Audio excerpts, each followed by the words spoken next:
ఎవరు ఉన్నారా ప్రత్యక్షంగా ఉన్న ఇక్కడ చూసిన వాళ్ళు? మీరు ఇక్కడే ఉన్నారా? ఇక్కడ మేము పంపించిందే మీరేమవుతారు? మా బావగారు చనిపోయింది. మీ బావగారు చనిపోయింది, వాళ్ళ బ్రదర్ అయినా.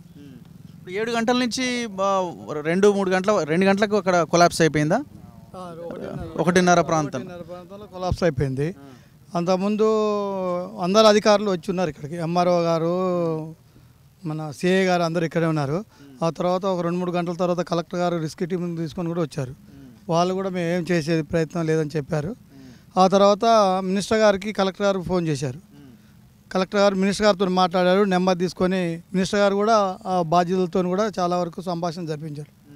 అయినా కానీ వాతావరణం అనుకూలించకపోవటం వల్ల హెలికాప్టర్ రాలేకపోతుందమ్మా అని తను మాట్లాడటం కూడా జరిగింది వాళ్ళతో. మేము ఇక్కడ ఉన్న తర్వాత సిఏ గారు ఈ జిల్లా కాకుండా వేరే జిల్లాలో ఉంటే ఆ మందు కొట్టే డోన్లు తీసుకొచ్చి దానికి 15 కిలోల వెయిటే మోస్తుందంటే 4-5 సార్లు పంపించి లైఫ్ జాకెట్లు, లైఫ్ ట్యూబ్లు, వాళ్ళకి కావాల్సిన ఫుడ్, ఛార్జింగ్ ఉంటుందో ఉండదని ఆ ఛార్జింగ్ కావాల్సిన మెటీరియల్ అన్నీ పంపించాము. మేము వాళ్ళతో సంభాషణ మాట్లాడుతూనే ఉన్నాం. సో చివరి వరకు ఆయన వాళ్ళ కొలాప్స్ అయ్యే గోళ్ళని కొలాప్స్ అయ్యేంత వరకు మాతో మాట్లాడుకుంటూనే ఉన్నారు. అనిపిస్తుంది కదా కండ్ల ముందే ప్రాణం పోయింది, మనం కాపాడలేక. కానీ ప్రత్యామ్నాయం లేదని మినిస్టర్ గారికి డైరెక్ట్ వాళ్ళతో సంభాషణ చేసుకుంటూ కూడా అమ్మ నేను ఈ విధంగా చేయలేకపోతున్నా, ఏం చేయలేము, ఏం చేద్దామంటే హెలికాప్టర్ వచ్చే ప్రయత్నంలో ఎన్ని చేసినా కానీ ఆ హెలికాప్టర్ వచ్చేది వాతావరణం అనుకూలించడం లేదని మాత్రం చెప్పారు. ఆ తర్వాత జరిగిపోయిన తర్వాత కూడా మినిస్టర్ గారు వచ్చారు, బాధ్యత ఇక్కడ వహించి డెడ్ బాడీ దొరికాది. మా బాగా దొరకలేదు. దానికి కూడా అన్ని ప్రయత్నాలు డ్రోన్లు పెట్టి ఎతికించారు. బయటకు కూడా పంపిస్తామని అన్ని ఆధారాలు తీసుకున్నారు మా దగ్గర నుండి. కుటుంబాన్ని ఖచ్చితంగా నా కుటుంబంలో ఆదుకుంటారని మినిస్టర్ గారు మాకు హామీ ఇచ్చారు. గవర్నమెంట్ నుండి రావాల్సిందే కాకుండా నా యొక్క నియోజకవర్గం కాబట్టి నా ప్రజలు, నా అన్నదమ్ములకి నేను చూసుకుంటామని. వాళ్ళ చదువు ఆగిపోకూడదు కదా పాపం, వాళ్ళిద్దరు బీటెక్ చేస్తున్నారు. చూపారు వాళ్ళ పెదనాన్నకు కానీ వాళ్ళ బావలకు కానీ అందరికీ హామీ ఇచ్చారు. అందరి దగ్గర కుటుంబ సభ్యులను తీసుకొని వాళ్ళకి హామీ ఇచ్చి అయితే పోయారు సారు. అది చేస్తారు. అక్కడ ఎంత నష్టం జరిగి ఉండొచ్చు? ఆ బ్రిక్స్ ₹1,00,000 పైన ఉంటుంది. ట్రాక్టర్ కూడా వాళ్ళదే. 2 ట్రాక్టర్లు ఉన్నాయి, ఒక కారు ఉన్నది, ఒక కారు, అవన్నీ దానికి సంబంధించినటువంటి మెటీరియల్స్ మొత్తం ఒక దగ్గర ₹1,00,000 పైన ఉంటుంది. వాళ్ళ అన్న బ్రదర్ 2 ట్రాక్టర్లు ఉన్నాయి, ఓ డోజర్ ఉన్నది, మళ్ళీ కారు, 2 మిషన్లు అవన్నీ ఉన్నాయి. అందులోనే మొత్తం ఏంటికి పనికి రావు, అన్నీ కొట్టుకొని పోయినాయి.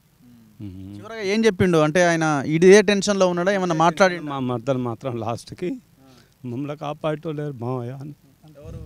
మా మర్దలు చివరిదనక మాకు ఫోన్ చేసింది, హెలికాప్టర్ వస్తుంది అని అన్నారు. రావట్లేదు, మాకు సబ్సిడీ రావట్లేదు అని అన్నది. మేము మాత్రం మార్గం మధ్యంలో ఉన్నాం, మేము ఇంటికాడ లేము.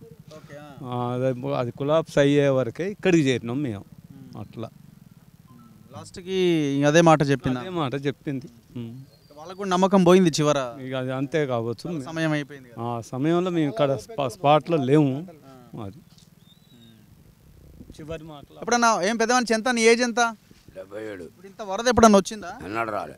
77 ఏళ్ళ వయసులో ఇదే ఊరా మీది? ఇదే ఊరు. ఇంత వరద ఎప్పుడు రాలే? రాలే, గంటల్లోకి అమ్మింది. ఒకటే గంటల 5 దొడ్డి పోయినా వచ్చి బర్రె పాలు పిండారు, పెరుగుతే వస్తుంది. ఇట్లనే పోయినావా? అటు పోయినాం చెరువారకి, పెరిగి వస్తూనే ఉంటుంది. ఇక మా ఏమన్నా వరద వస్తుంది, ఏడే వరద అంటుంది, ఇల్లు దాడుతూనే వామ్మని బళ్ళె చదువుకున్నాం. బళ్ళెకి వచ్చినాం, తట్టిపుట్ట చదువుకొని వచ్చారు. ఇక రాత్రిగా అల్లలిపోయినాం బళ్ళె. అది పట్టించుకున్నారా మంచిగానే? ఏమన్నా అటు ఇటు ఉందా? ఏంటి ప్రభుత్వము మంచిగా పట్టించుకున్నదా ఇమీడియట్గా? ఎవడు రాలే మా కాడికి, రాసిండ మరి కాగితం మాకు తెలియదు. పడ్డోళ్ళకి బియ్యం 16 అన్నట్టు మరి అది తెలియదు. నేనైతే రాత్రి తిన్నావు? రాత్రి ఆ బల్లెలు పెట్టిరు ఎవరికి సార్, ఎవడు ధర్మరాజు ఎవడైతే పెట్టిను, సాంబార్ వేసారు, తినిగా చలి కట్టే కూర కడపోయినా. యాకూబ్ ఎట్లుంటుండే? ఆయన తెలుసుండి కావడం ఓసారి ఎల్లూరు వచ్చింది, ఆయన చదువుకొని రావాలి. వాళ్ళు అన్నలు చేసారు, మేము చేసినాం ఫోన్లు. మన కరం అట్టొచ్చి నా కరం ఎట్టొచ్చింది, చెప్పుకునేది లేదు. ఇది గంగమ్మ తల్లి అంటే మనగాడు, మన వానగూరలో ఆడతాం. ఒకనాడు కుడితే చెరువులు కొట్టపోతాయి, వరదలు కొట్టపోతాయి, అంతేగాని ఏం మాట్లాడేది లేదు. ఓకే అన్న. నమస్తే అన్న.